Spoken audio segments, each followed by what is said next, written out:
Irmãos, bom dia. Alegria muito grande poder estar com os irmãos aqui nesta manhã.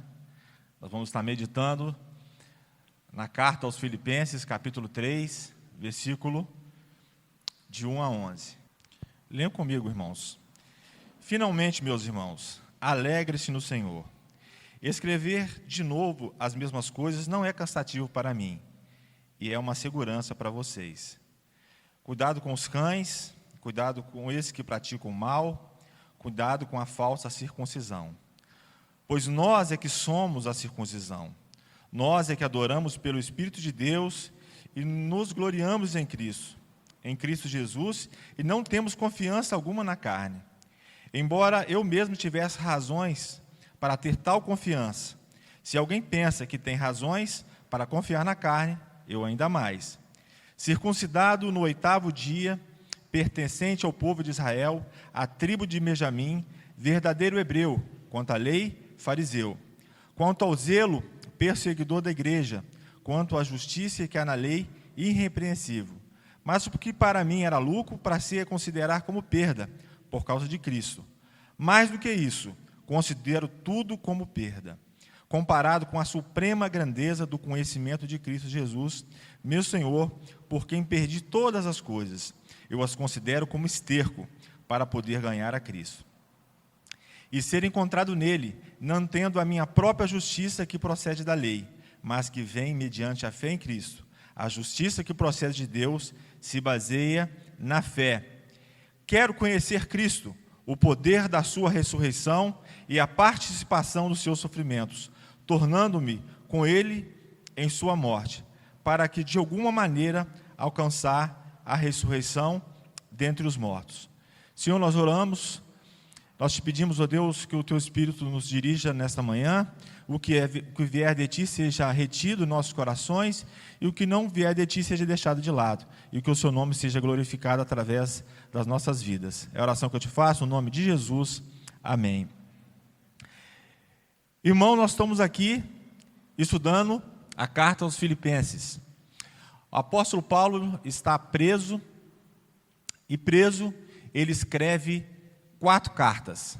Ele escreve a carta aos Efésios, a carta aos Colossenses, a carta a Filemon e a carta aos Filipenses, que é a última delas. E ele começa dizendo um problema que está acontecendo na igreja, né? Você vê que no capítulo 1 nós aprendemos que o apóstolo Paulo nos ensina que os sofrimentos não atrapalham o avançar do Evangelho, muito pelo contrário. Eles ensinam que os sofrimentos que ele estava passando, eles contribuíam para a expansão do Evangelho, porque o apóstolo Paulo estava preso, mas a sua boca estava aberta, e aonde ele ia, ele falava do Senhor Jesus. Nós aprendemos no capítulo 2 que o capítulo 2 apresenta a Cristo como exemplo de humildade, e a Timóteo e a Epafrodito como exemplos de obreiros que nós devemos nos espelhar.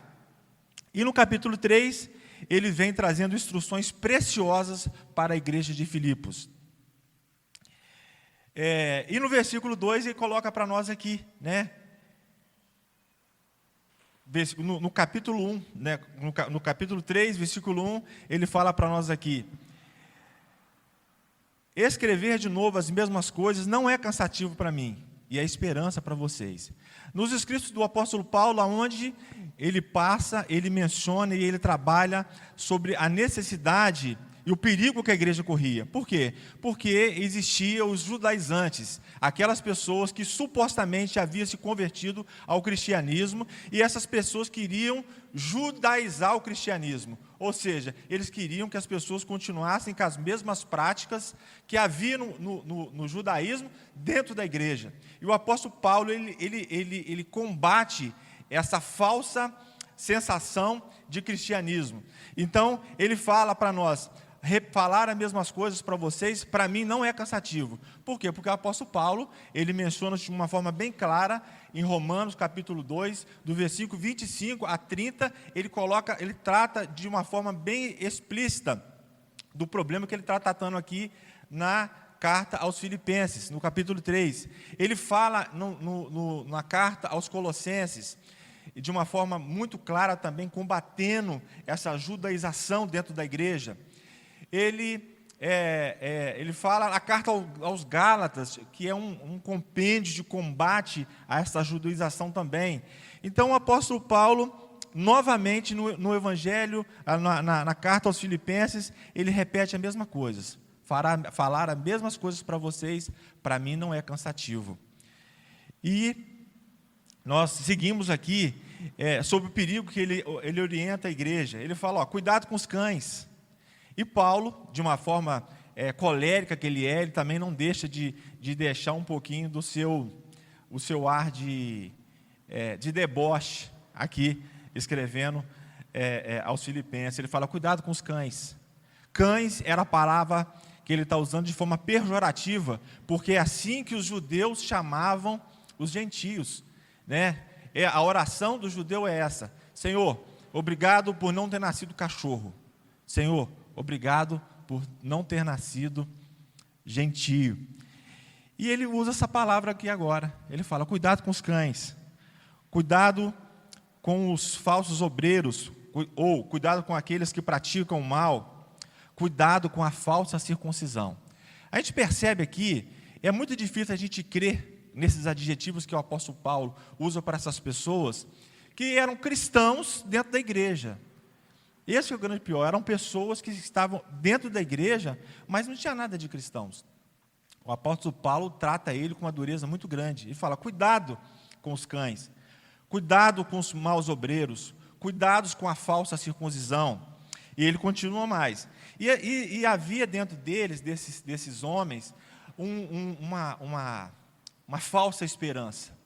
Por quê? Porque compêndios judaicos diziam, epígrafos judaicos diziam a falsa esperança que esses homens tinham na circuncisão. Esses epígrafos diziam que a circuncisão livraria Israel do inferno, que aquele circuncidado não iria para o inferno. E eles gabavam-se disso, né? Gabavam-se que eles eram circuncidados, ou seja, eles estavam à frente, eles estavam de uma forma superior aos gentios. E o apóstolo Paulo, de uma forma clara e profunda nisso, né? A gente não podendo mencionar o acontecimento de ontem, em comparação aos judeus, o apóstolo Paulo, ele está igual o time do Flamengo, ele está em outro patamar. Então, o que ele faz? Ele chega a escrita que ele utiliza aqui, ele fala o seguinte, olha, se alguém tivesse que se gabar disso, eu ainda muito mais. Por quê? Porque eu fui circuncidado ao 8º dia. Grande parte daquelas pessoas que estavam ali, que faziam parte da igreja em Filipos, eram pessoas que tinham vindo do paganismo, haviam se convertido, circuncidado mais tarde. E o apóstolo Paulo traz a sua credencial dizendo, eu fui circuncidado ao 8º dia. Eu sou pertencente ao povo de Deus. Ou seja, se você olhar para trás da minha linhagem, eu teria como pai Abraão, Isaac e Jacó. Eu sou pertencente à tribo de Benjamim, eu tenho uma linhagem. Da tribo de Benjamim procedia o primeiro rei de Israel, que era Saul. Então, o apóstolo Paulo está dizendo o seguinte, olha, eu tenho na minha linhagem a nobreza. Por quê? Porque o primeiro rei de Israel foi Saul. Então, ele traz as suas credenciais de uma forma muito profunda, dizendo o seguinte, se vocês estão se gabando pelo fato de ser judeu, eu ainda mais. Por quê? Porque eu fui circuncidado ao 8º dia, eu sou da tribo de Benjamim, eu sou do povo de Deus, né?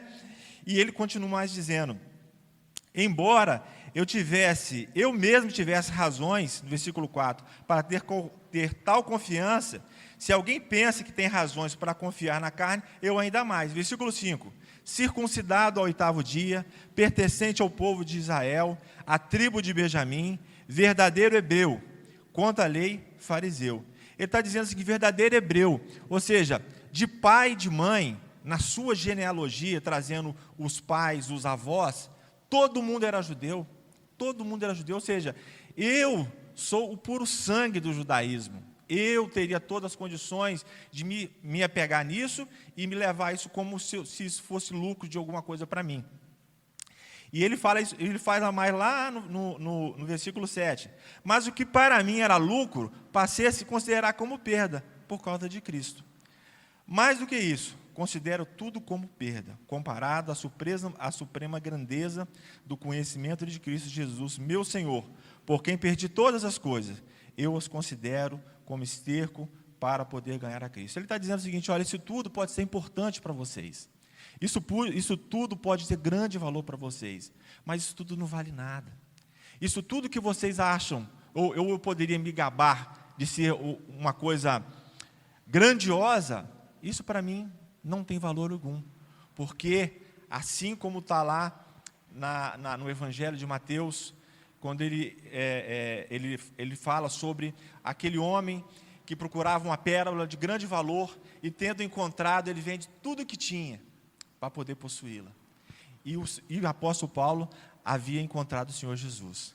Isso para ele era a suprema grandeza, era o maior tesouro que ele poderia encontrar. E ele está dizendo o seguinte: tudo que eu vivi no judaísmo, todas as práticas, tudo isso não tem valor algum, porque eu encontrei o tesouro mais precioso. E ele continua, no versículo 10. Quero conhecer a Cristo, o poder da sua ressurreição e participar dos seus sofrimentos, tornando-me como ele em sua morte. Ou seja, ele está na prisão. Alguns estudiosos diriam que ele teria esperança de sair da prisão. Outros dizem que ele saberia que seria morto. Mas ele está dizendo, e ele fala isso nas suas cartas, que se é para viver, eu quero viver para o Senhor Jesus. E se para morrer, eu estou no lucro, porque eu vou estar com Ele na glória, e esse é o tesouro mais precioso que o homem pode possuir. Esse texto, irmãos, ele traz grandes lições para nós. Grandes lições para nós como igreja, grandes lições para nós como família. E a gente, o Senhor espera de nós, né, que a gente coloque em prática, que a gente viva o Evangelho. Uma das marcas do apóstolo Paulo em todas as suas cartas é sempre a coerência. Quando ele fala lá em Colossenses, quando ele fala lá em Romanos, ele está dizendo o seguinte: olha, ele bate muito forte no judaísmo, nesses falsos judeus. O Senhor Jesus também, lá nos evangelhos, ele fala de uma forma muito clara, ele chama-os de sepulcro caiados, ele chama de hipócritas, e esses fariseus, eles são utilizados sempre de forma pejorativa, né? O fariseu, ele era uma seita dentro do judaísmo. Dentro do judaísmo havia várias seitas. Havia a seita dos saduceus. A palavra seita no grego significa separação. Hoje, para nós, no nosso conceito, ela se tornou um nome pejorativo. Ou seja, um nome que se separa completamente da igreja cristã tradicional, dentro da igreja cristã, que está fundamentada nos pilares da reforma protestante.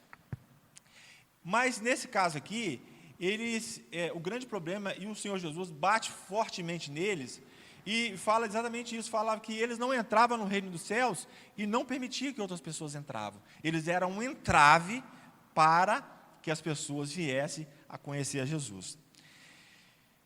Então, o título da nossa mensagem é: a verdadeira conversão nos transforma completamente. No capítulo 1, no versículo 1 do capítulo 3, nós aprendemos aqui que a repetição, ela é um poderoso instrumento de aprendizado. Acompanha comigo versículo 1, parte B. Escrever de novo as mesmas coisas não é cansativo para mim, e é segurança para vocês. A repetição é um poderoso instrumento de aprendizado para nos livrar de grandes perigos. Grandes perigos. Tudo que nós queremos fazer ou ensinar, nós temos uma oportunidade imensa nós como pais, e quando eu olho para a minha criação, eu vejo várias coisas que poderiam ter sido melhor, né? Mas era o conhecimento que meus pais tinham na época e que foi me dado, e Deus me dá a oportunidade de escrever uma nova história através da minha família, né? Toda vez que nós temos que produzir um docinho missionário ali atrás, eu louvo a Deus, porque é uma oportunidade de Natão e Olívia, né, que são os meus filhos, de poder conhecer sobre missões, de ver a necessidade missionária. Então, esses docinhos não são simplesmente feitos, eles são feitos, são produzidos, nós oramos, pedimos que o recurso chegue às pessoas, nós estamos ensinando, através do exemplo, como se faz a obra missionária. Nós fazemos a obra missionária orando, contribuindo e indo. Então, a repetição. Agora, isso acontece da noite para o dia? Não. É algo paulatino. É algo feito todos os dias. É algo feito todo domingo. E a gente vai fazendo, e a gente vai orando, e a gente vai buscando, né, ensinar.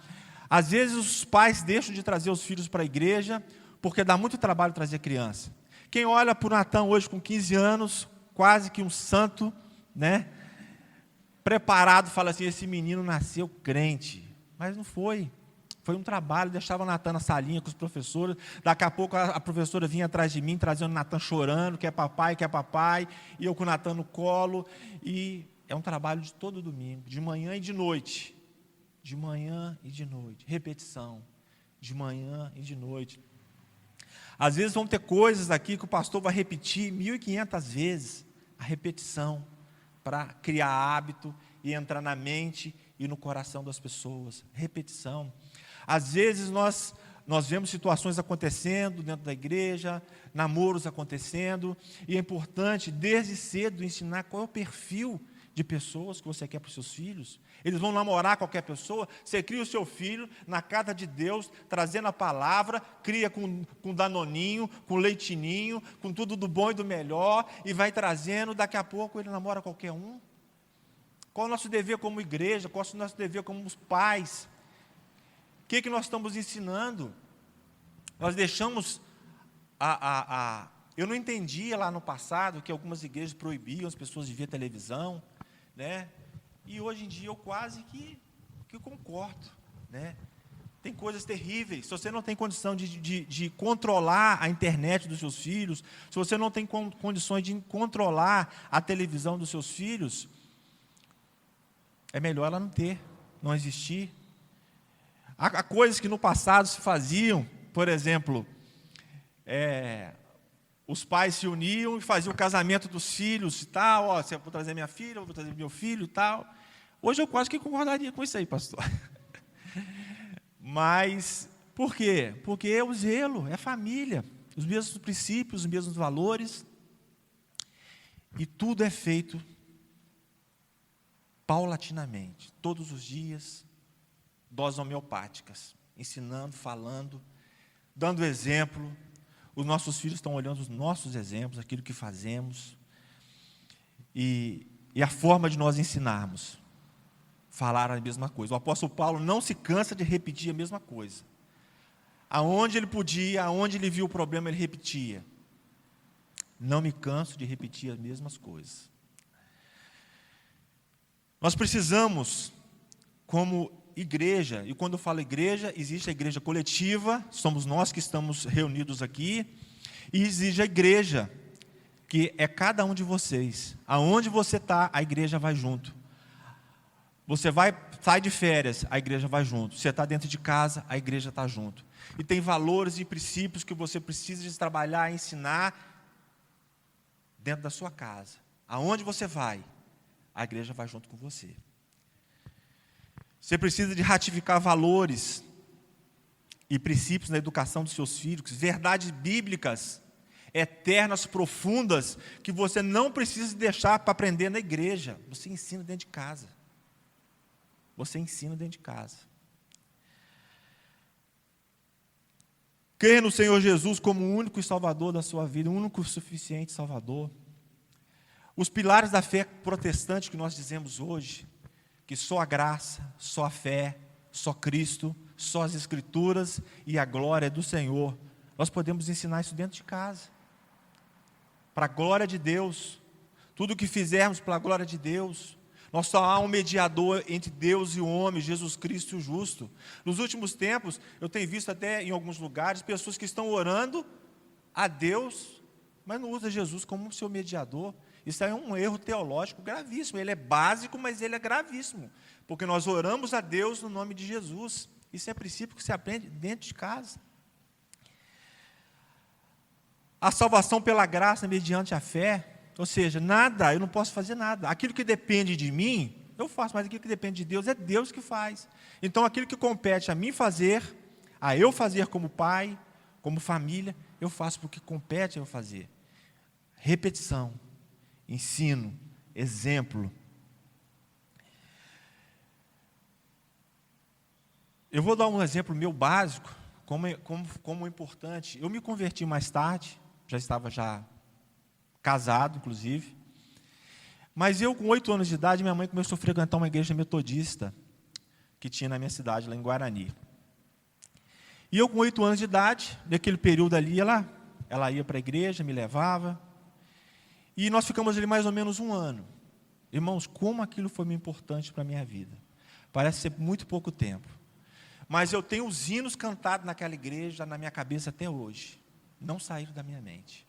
Muitas das vezes nós fazemos alguma coisa para os nossos filhos hoje, e às vezes por uma situação rebelde, uma coisa que aconteça, a gente acha que aquilo ali não tem validade. Nunca se esqueça disso. Tem validade. Se você semeia, você vai colher. Mais tarde, com 9 anos, eu tinha um tio, pastor da Assembleia de Deus, e por falta de companhia, ele me levava para os trabalhos, que era Sexta-feira da Libertação na Assembleia de Deus na roça. Gente, era muito bom, porque depois do culto tinha um lanche, que a gente comia lá um pastel de vento, tomava café, mas eu chegava em casa assustado, porque era tanto demônio expulso, que para mim dormir de noite era difícil, de tanto medo que eu tinha. Mas eu tinha os corinhos de fogo na cabeça, e tenho até hoje, né? Porque eu aprendi ali. Durante a minha adolescência e juventude, eu não estava na igreja. Eu aprendi a orar no nome de Jesus.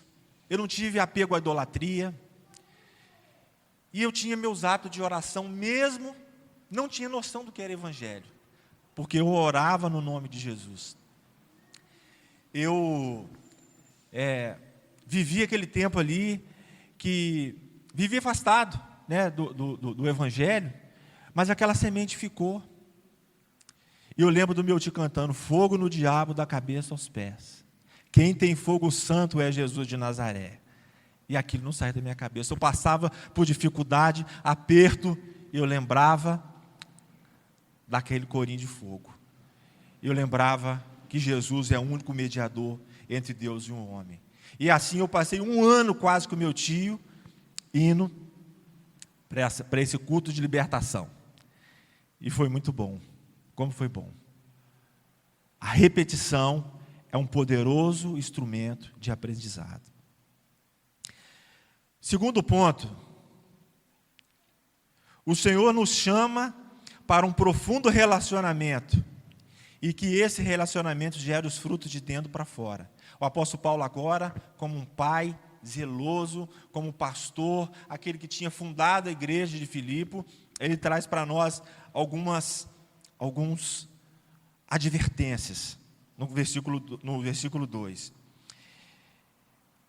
Cuidado com os cães, cuidado esses que praticam o mal, cuidado com a falta de circuncisão.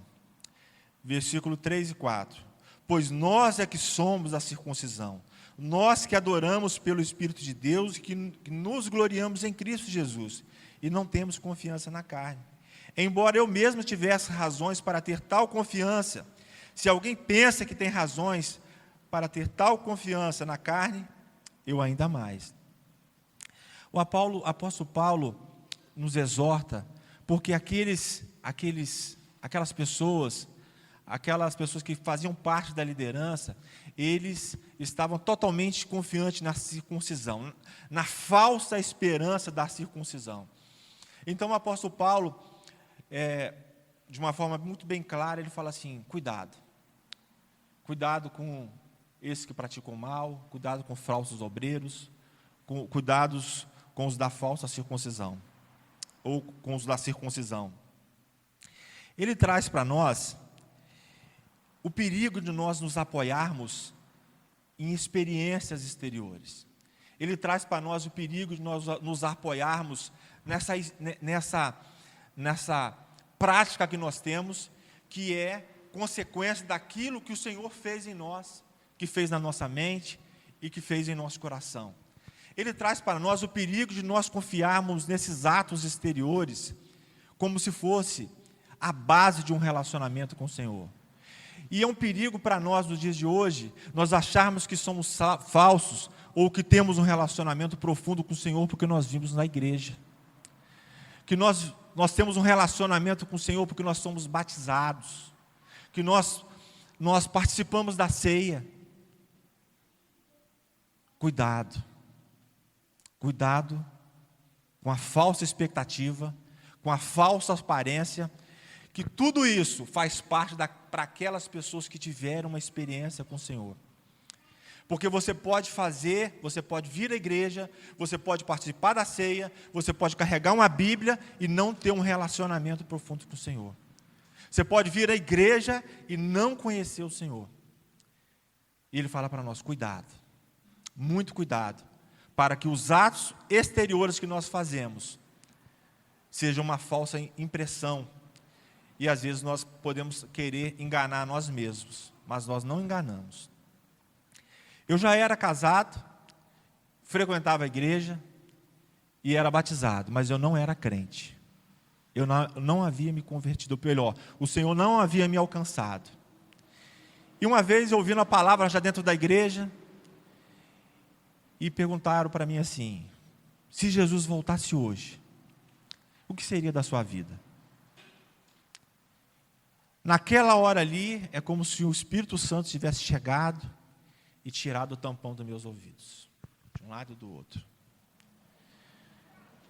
Eu me entristeci ao mesmo tempo, mas ali começou uma nova fase na minha vida. Porque ali eu vi quem eu era o Senhor, e houve uma mudança na minha vida pessoal, houve uma mudança no meu casamento, houve uma mudança no meu caráter, porque o Senhor me alcançou.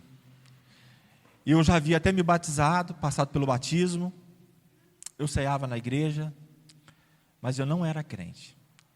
Eu estava fiando o meu relacionamento com o Senhor nos atos exteriores que faz parte de uma igreja. Eu vinha, participava da ceia, eu fui batizado, mas não era crente. E o Senhor nos chama hoje a um relacionamento profundo com Ele, que não se baseia nesses atos exteriores, mas naquilo que o Senhor fez na sua mente e no seu coração. E Ele fala para nós, cuidado, cuidado. E o Senhor quer fazer conosco, na verdade, é a circuncisão que é feita no nosso coração. Lá em Ezequiel, o pessoal acha a passagem aqui. Ezequiel, ele faz uma ilustração muito interessante dessa passagem, onde ele fala que o que o Senhor quer fazer conosco é tirar o nosso coração de pedra e colocar um coração de carne. Ele quer tirar o nosso coração de pedra e quer colocar um coração de carne.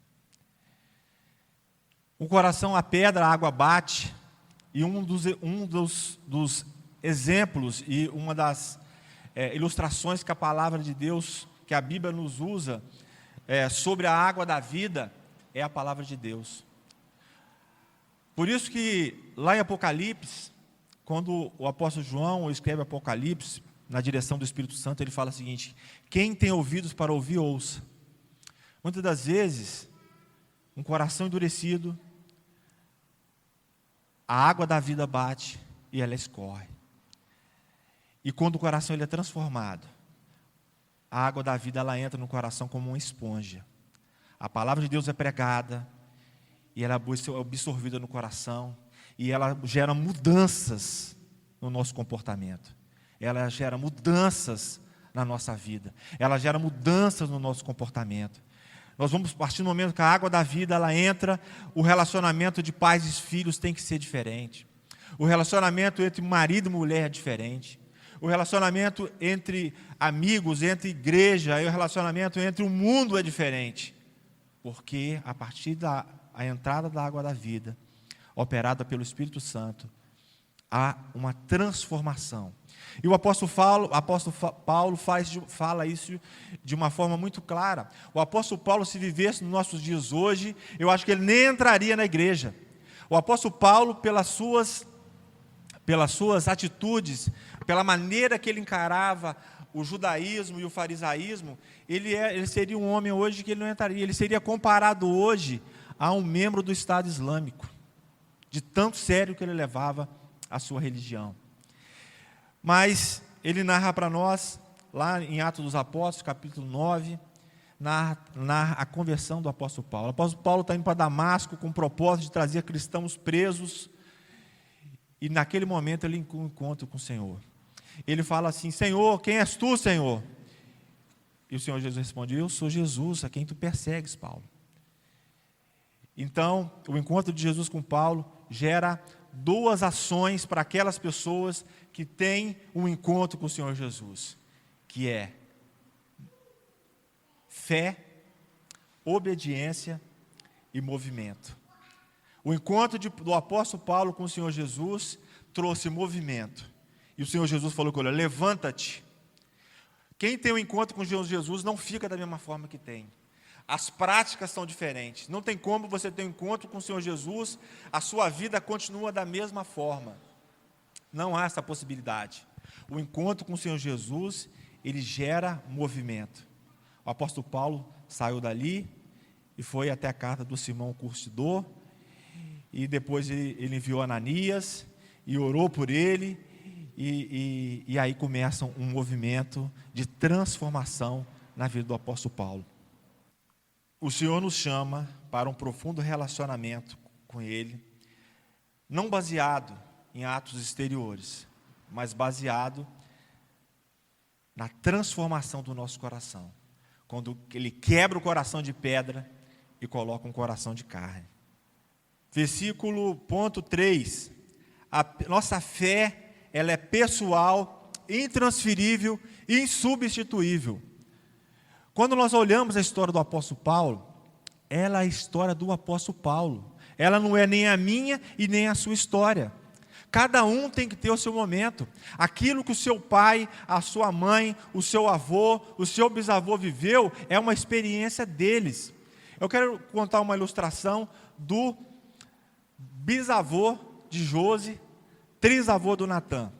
Esse homem era um homem rural, lavrador, do interior do Espírito Santo, e aquele homem era um católico muito devoto.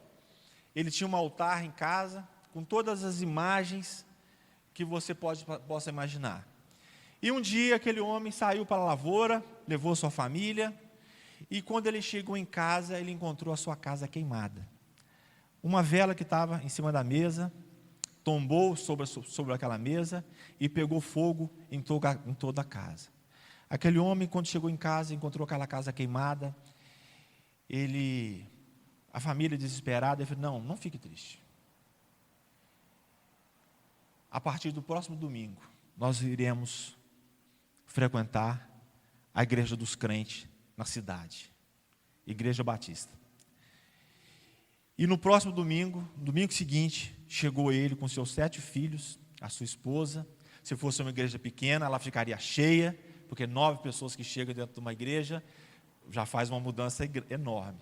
E aquele homem chegou com seus 7 filhos para poder começar uma nova história dentro do cristianismo.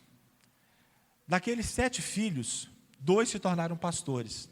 Um, avô da Josi, que era o filho mais velho, e um mais novo foi diretor executivo da Sociedade Bíblica do Brasil. Mora em Brasília, teve na posse do pastor Davi, naquele dia, lá em Brasília. E o seu neto é pastor auxiliar na Igreja Memorial de Brasília, né? Pastor Francisco. Então, a atitude daquele homem mudou a história da sua vida, mudou a história da vida dos seus filhos, mudou a história da vida dos seus netos, e está mudando a história da vida dos seus bisnetos e trisnetos até hoje. Essa foi a história do vovô capitão, um homem que tomou a iniciativa de servir o Senhor Jesus e teve a sua vida transformada por essa escolha que ele teve. Na minha genealogia, eu tive esse tio, né? Foi pastor da igreja, mas não foi uma pessoa direta. Não foi meu pai, não foi minha mãe. E Deus me deu uma oportunidade de começar uma nova história através da minha vida. Através da minha vida. O que o Senhor quer fazer, Ele quer fazer com você de forma individual. Você, adolescente, que está aqui hoje. O Senhor quer começar uma nova história através da sua vida e quer usar a sua vida para isso. Então, a fé é sua. A fé não é do seu pai, a fé não é da sua mãe. Você não pode se basear porque o seu pai, o seu avô, o seu bisavô foi pastor, o seu avô, o seu bisavô fundou a igreja A ou a igreja B. O que vai contar é o seu relacionamento, é o que você tem com o Senhor, é o que o Senhor tem falado no seu coração. E Ele chama você a buscar uma nova caminhada, a ter um relacionamento com Ele. E Ele quer te usar nessa geração corrupta e perversa que está aí fora. E Ele chama você para isso. Ele não está chamando o Nicolas Ferreira em Belo Horizonte somente. Ele está chamando a você para começar uma nova história. Para poder mudar a sua geração. Para ser um instrumento de bênção na sua faculdade, na escola onde você está. A fé é sua, ela é pessoal. Você não pode passá-la para alguém. Você pode ensinar no futuro os seus filhos, mas ele vai ter um momento que ele tem que crer. A fé é com ele, o relacionamento é com ele, o relacionamento é com você. Quarto ponto. Conhecer a Cristo gera em nós coragem e confiança em viver essa vida com a esperança na eternidade, como alguém que encontrou o tesouro de grande valor. Versículo 12, 10. Quero conhecer Cristo, o poder da sua ressurreição e a participação dos seus sofrimentos, tornando-me com Ele em sua morte. Irmãos, dentro de nós estamos vivendo hoje, na nossa sociedade, tem um texto que eu gosto demais, que está lá em 2 Coríntios, capítulo 4, que ele fala em 2 Coríntios capítulo 4, versículo 14, 15 e 16. E ele fala o seguinte: irmãos, não desfalecemos ou não desanimemos. Ainda que o nosso homem exterior se corrompa, o nosso homem interior se renova dia a dia, produzindo para nós um peso muito excelente acima de toda comparação.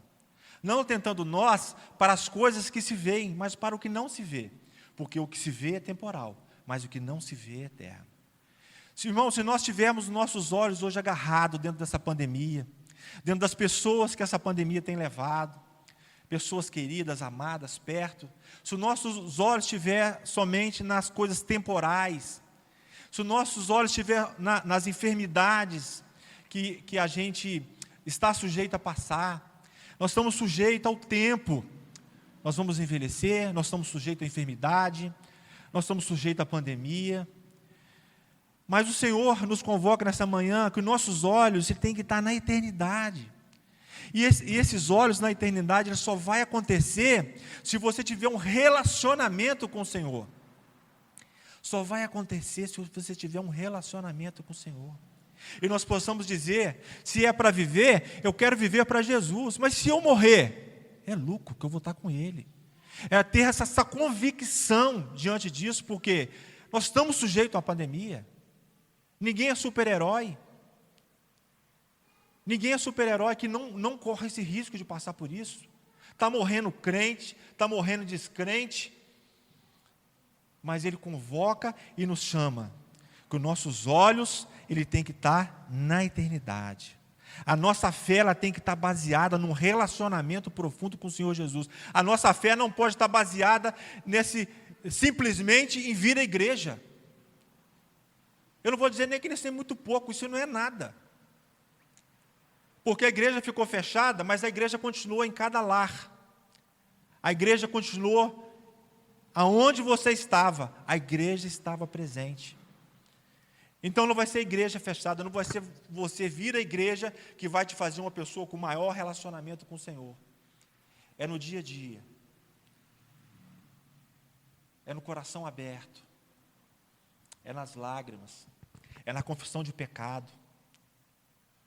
A base do cristianismo, ela é arrependei-vos e credes.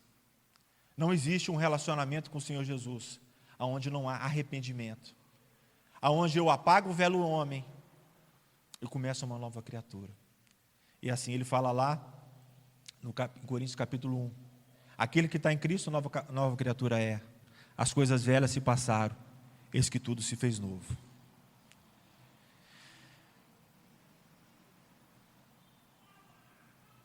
E o Senhor da igreja, te chama nesta manhã. Como está o seu relacionamento com o Senhor?